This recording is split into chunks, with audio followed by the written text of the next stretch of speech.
far we get for this. And again, we'll just see where we go. Can we get it early? So we are going to talk about the menstrual cycle, and we're going to talk about it in terms of the summary of events. So by the end of it, you're all going to know way more than you ever probably wanted to know about it, but here we go. So the first bit is usually 28-day cycle. It will be different for every female, but the average female, and I put inverted commas in that, it is a 28-day cycle which will continue for the whole of your life if an egg is not fertilized. So from the age of 12 to when you get to menopause. So yeah, it begins at 12 and it continues until menopause. And Peter, I answered you wrong yesterday. So menopause is 1 day in a female's life, but it's a year after their last period. So prior to that, you are premenopausal, and after that day, you are postmenopausal. Got it. That is it on paper.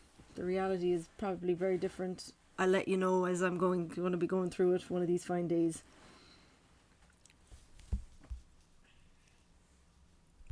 Okay, so over the page, I have put in the diagrams. You are never going to be asked to vomit up the diagrams. So the diagrams that are there are what's happening to your endometrium lining is one of the images, and the second image is what is going on in terms of egg production. So there's two parts to it, and as I say, you won't ever have to reproduce these diagrams. The diagram where it gives us the level of hormone, the SEC may use that diagram.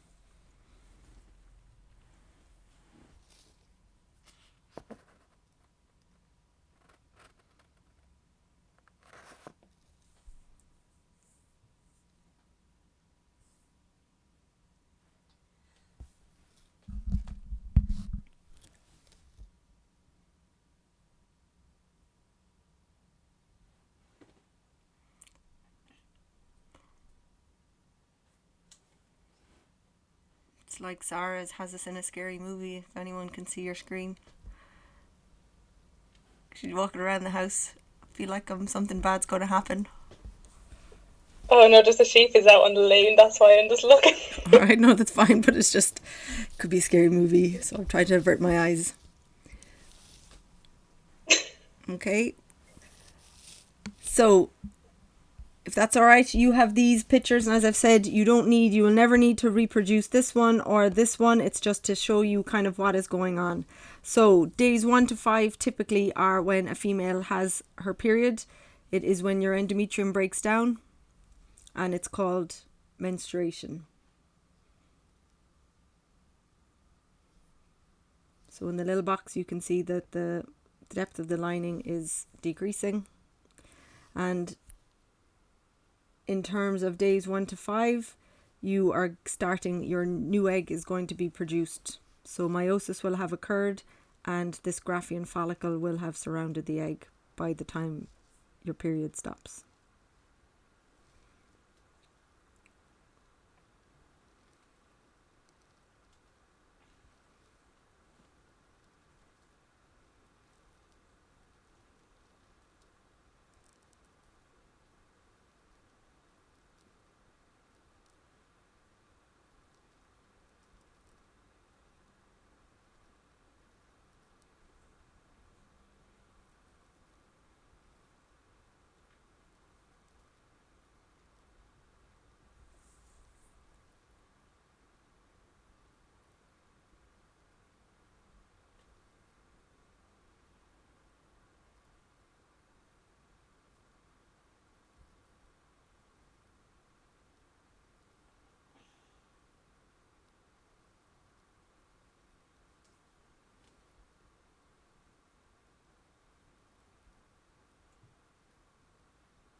So I'm going at the moment off Jess and Clara in terms of writing.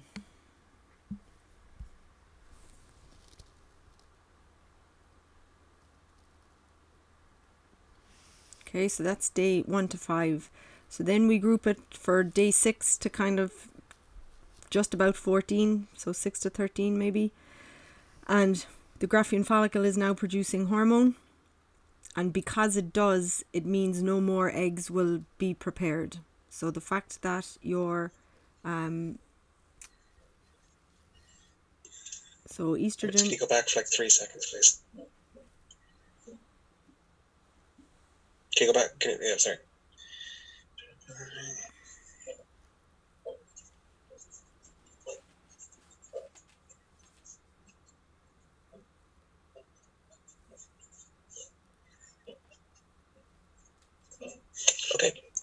Okay, so your Graafian follicle starts producing estrogen, and what this does is it stops any more eggs developing. So some of the contraceptive pills you can take can be mixed. They can be estrogen and progesterone, and the reason you'd have estrogen in it is so that eggs are not put forward to undergo meiosis. And in terms of what happens to your endometrium then, the fact that the estrogen level is building up, so it's this little blue line over here, it's building up because the Graafian follicle is producing it, and in terms of your endometrium then, it starts building your endometrium up again because it's preparing for you're going to get pregnant this month. So it has to be ready to collect the zygote.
So day 14 is a standalone day.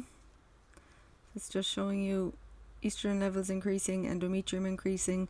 So day 14 is when ovulation occurs. So that's when the Graafian follicle bursts and the egg is released into the fallopian tube. So obviously that's day 14 of a 28-day cycle. If you were not 28 days, then it's going to be earlier or later depending on.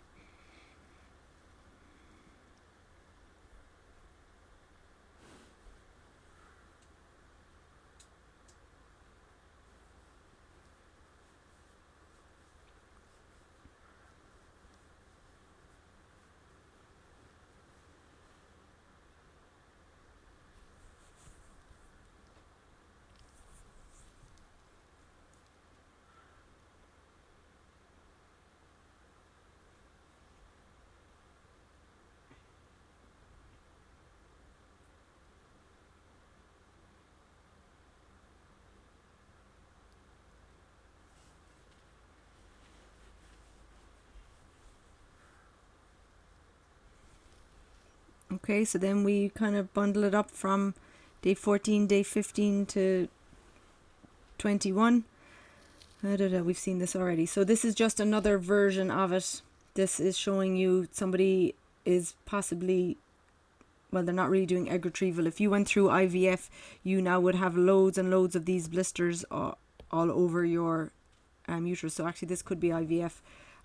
So this is just one of the blisters, and this is the egg at different stages of release. So So we've had that one. So now in terms of day 14 to 21, so the Graafian follicle is now the corpus luteum, and it does two things. It's going to thicken your endometrium even further, so that's going to get even thicker, and it's now producing progesterone. And again, progesterone is pro-gestation, so it's kind of making the assumption you're pregnant, and again, you don't want any new eggs forming that are going to get in the way. And I'm just going to write in the note, just so you're aware of, there is no more estrogen production. So the estrogen levels may be maintained, but you're not going to get any higher in estrogen.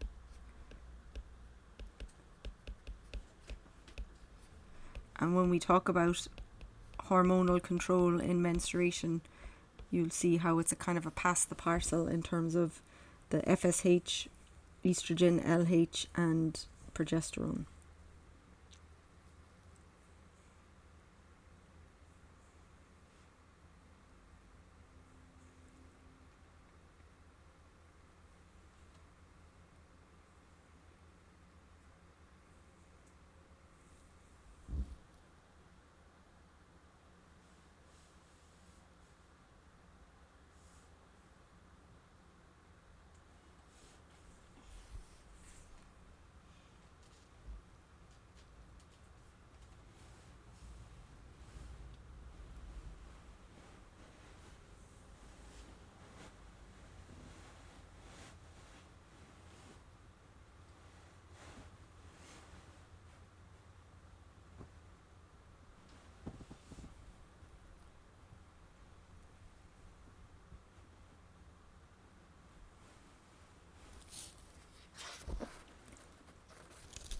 We're nearly done now, lads. I won't go any further than finishing this blurb on the menstrual cycle.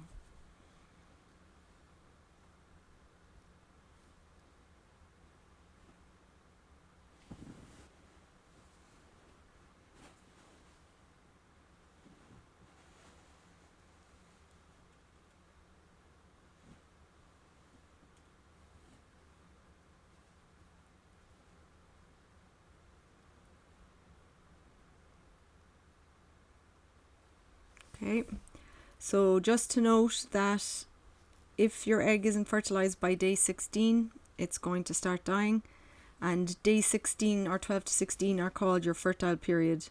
So we've said sperm can survive up to 7 days. So it means if you ovulate, you have 2 days either side of ovulation, which is your fertile period for the female.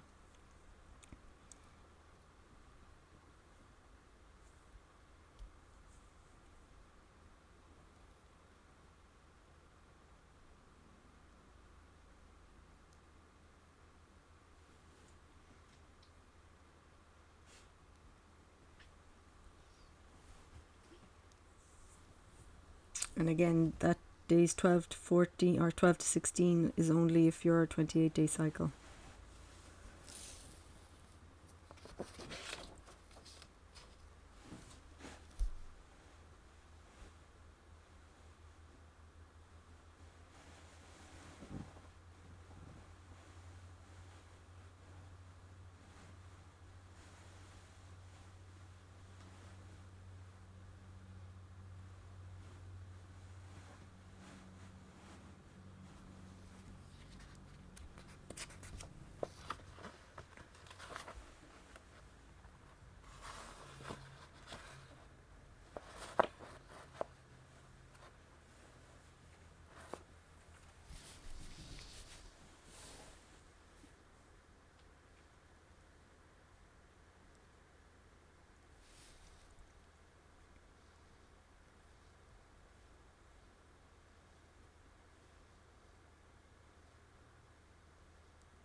Okay, you all look as if you're okay.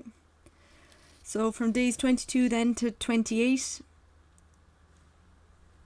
if the egg isn't fertilized, the corpus luteum will start to break down. You're not going to make any more progesterone.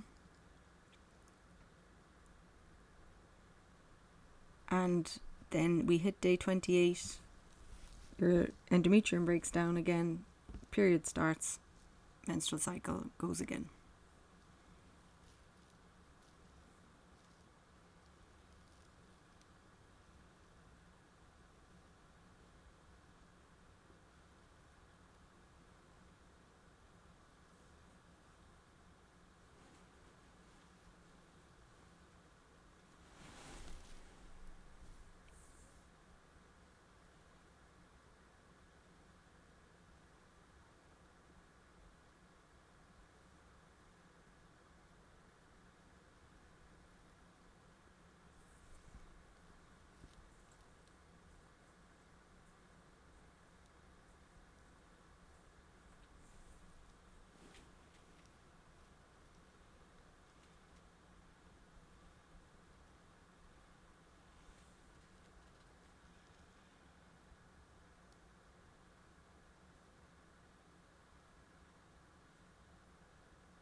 Okay, so that's just it in total. So the days that they like the most will be days 1 to 5, usually day 14, and the fertile period, so the 12 to 16, and then again coming toward the end here. So they'll ask very specific questions about those days. Alrighty. There's the last little bit that we're going to do. So we did male infertility, which was low sperm count. We will do female infertility in a little while, but because of the menstrual cycle, there's just you have to have a menstrual disorder. So I picked fibroids. So what they are is it's benign tumors, and it's overproduction of cells. So it's mitosis out of control. So this is cell continuity. So it is mitosis out of control.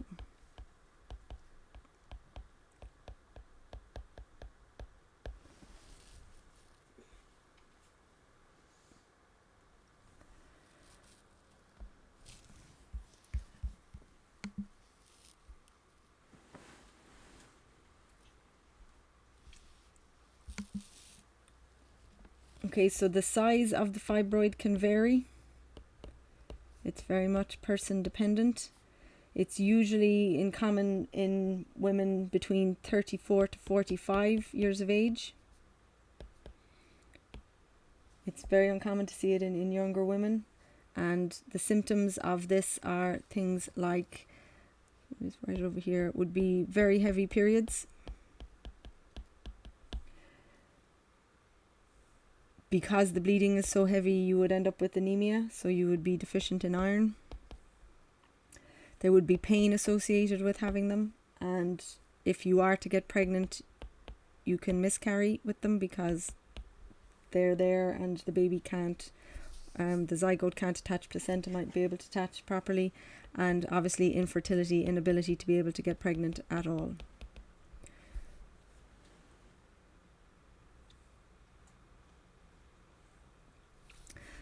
So what do you think the treatment for fibroids are?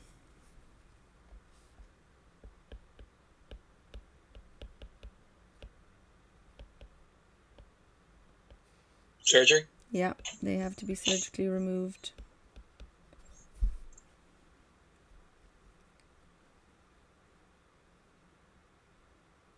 So that x-ray, that individual's fibroids are very, very large.